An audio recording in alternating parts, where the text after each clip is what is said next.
So I do have some lighthearted kind of stuff at the end of the show that I'm going to go through with you. I know you'll love this. Every artist does. We use these for like little snippets and TikToks and shorts and things. But first one is called "Did You Know?" Can you tell us something that folks may not know about you? Well, I'm left-handed. Okay. And I play the guitar right-handed. And I'm a Scorpio. And I had the same birthday as my dad. And I have really curly, frizzy hair. And apparently that makes me a witch. Okay. So apparently all those combinations of things, I would have been burned at the stake. Yeah, you would have been. That's absolutely true. Yeah. All right. I can't wait to hear your answer on this one. This is called Mount Rushmore. Who are the 4 songwriters on your Mount Rushmore of songwriters? Well, first of all, I want to say that I climbed my Mount Rushmore with the fabulous Mark Selby, Moss. Nice. And more importantly than Mount Rushmore, I climbed Crazy Horse, which is the monument in South Dakota that's being built. And I got to go right up to the top, and I have this amazing picture of Moss's head right next to Crazy Horse's head. Awesome. But so if my Mount Rushmore, I have 4. Yeah, good luck. Okay, wait. Can I say them out loud and spitball them for a minute? Sure, yeah. It would have to be Hal David because of what's it all about, Alfie? Is it just for the moment we live? And if life belongs only to the strong, Alfie. So I would think Hal would go on it as opposed to Burt. Burt Bacharach's amazing, but Hal. Jimmy Webb's Tempting for Which Fall Line Man and that whole body of work, but I don't know. I guess I'd have to do Don Schlitz and Alan Shamblin because they were so seminal. I'd like to do Mark Selby, but I guess I'd have to do Paul Simon. You get 4, don't forget. Why don't we drive through the night and wake up down in Mexico? Oh, I don't know nothing about no Mexico. Why don't you love me for who I am, where I am? So Paul Simon is my favorite songwriter, by the way. So okay, we've got it. I think it's Paul Simon. I think it's Hal David.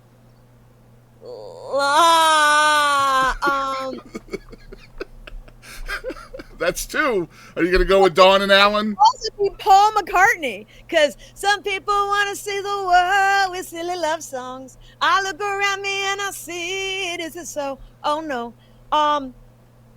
Okay, forgive me, Moss. I'm not going to make you my favorite songwriter. You're not going to make Mount Rushmore because you're standing next to Crazy Horse. Yep. So Moss and Crazy Horse are together. All right. And could we have a split face of Don Schlitz and Alan Shamblin? Sure. We'll let you make the rules.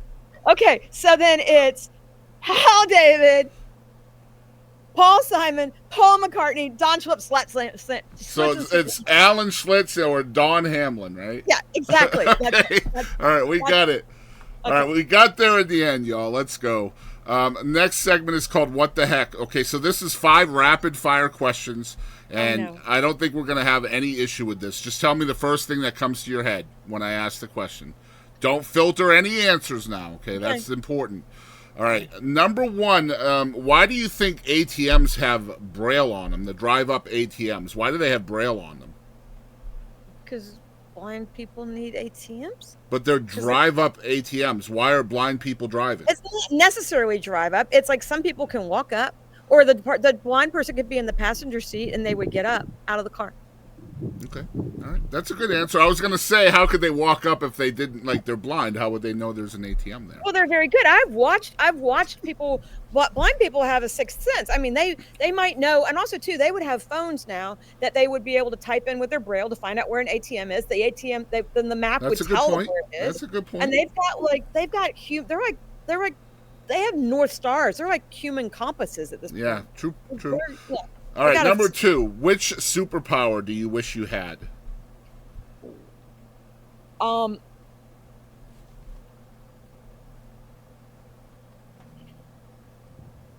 wish I could always be a better person. Okay.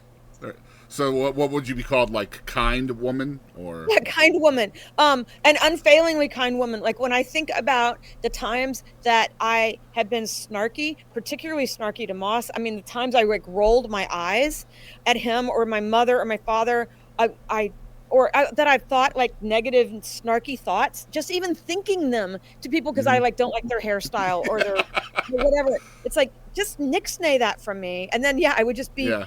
Kind woman. Or we could go with Captain Compassionate. That would be good. Oh, Captain Compassion. That's very alliterative, isn't it? Yes. All right. Number Number three. Okay. Number three. Which celebrity annoys you the most? Don't make this political either. A non-political celebrity. Yeah. I mean, it's obvious. I would go. I guess somebody like a Kim Kardashian. Okay. It's like I just don't even, or a Kanye West. I mean, how they even found each other. Although it's perfect, I'm happy they found each other, and then I'm happy now that she's humiliated because he's a psychopath. And all I am those things extremely happy that we didn't get like a trial of the century out of that relationship. Yeah. But then Captain Compassion and me would sit there and go like, Tia, why did you have those thoughts? That doesn't do you any good. So. All right. Number four. What word do you have a hard time pronouncing?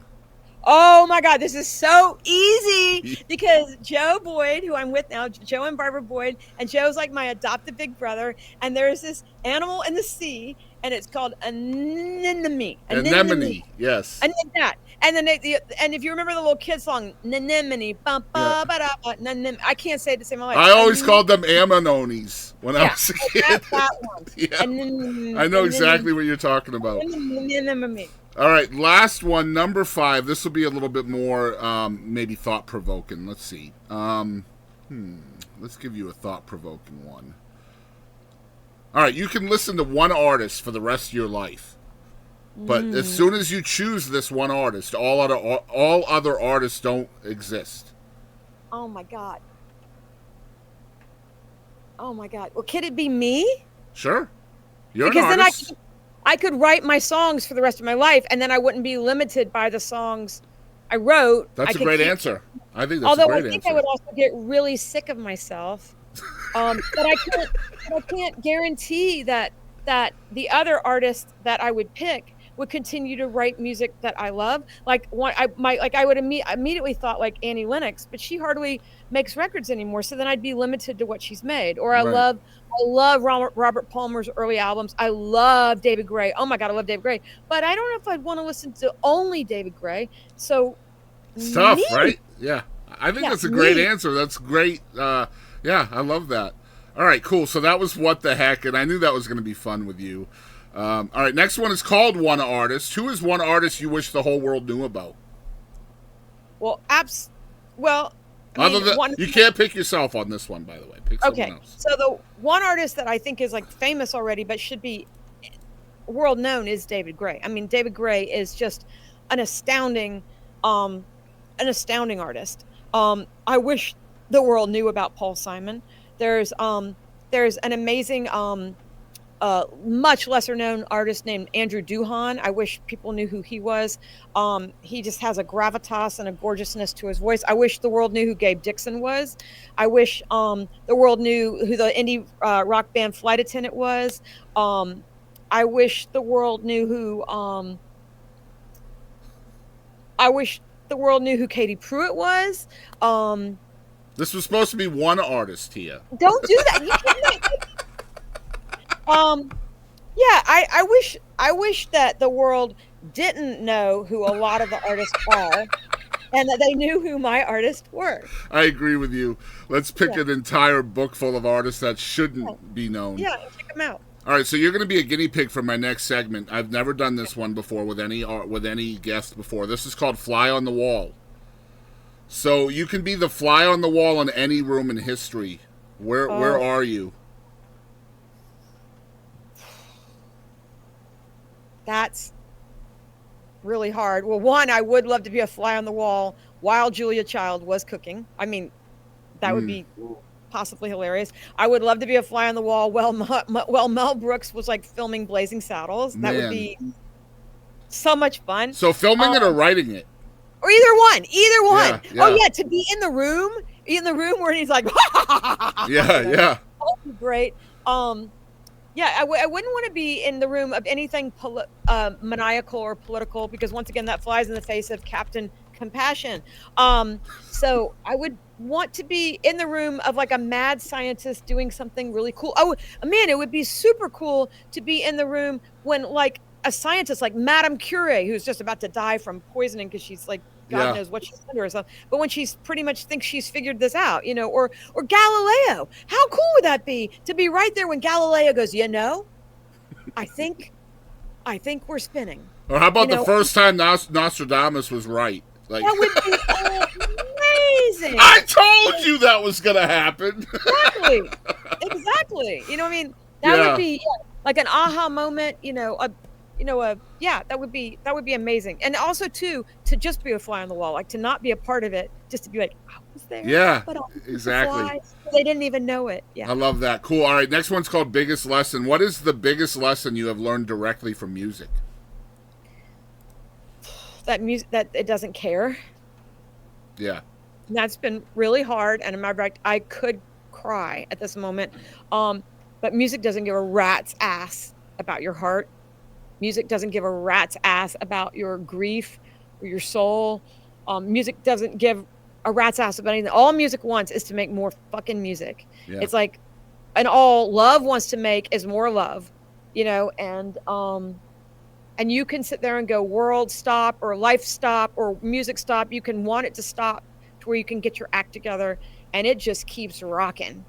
And it doesn't care about your feelings. No, it doesn't care about your feelings at all. And also, too, music does not care. Neither does love about if it's bad love or good love or bad music or good love. It just wants to be music, love. So it can be like a terribly, unhelpful love, a really dysfunctional song, a really terrible. But music's just like, yeah, I'm doing it. Yeah, music. Yeah. Yeah, you always find the worst music for the time that you're in, too, right? Yeah. All right, next one's called Moment of Gravity. So this is basically, I always struggle to ask this question, but looking back at your life, can you kind of pinpoint one event in your life that kind of puts you on the path to where you are now? Yeah, my husband died in my arms. I mean, boom. I mean, I'm not mincing words. It's like I held him. He was looking right at me. He didn't want to die. I didn't want him to die. And he died right in my arms. Now, so how do I remove that? How do I play a show? How do I show up to write a song and not have that inform me? You know what I mean? How do I, the thing is too, it's like, it's been 7 years since he's been gone. And it's like, I'm not going to play a show and not talk about him, because it's like, and I'm not going to say he died in my arms. I don't say that. Sure.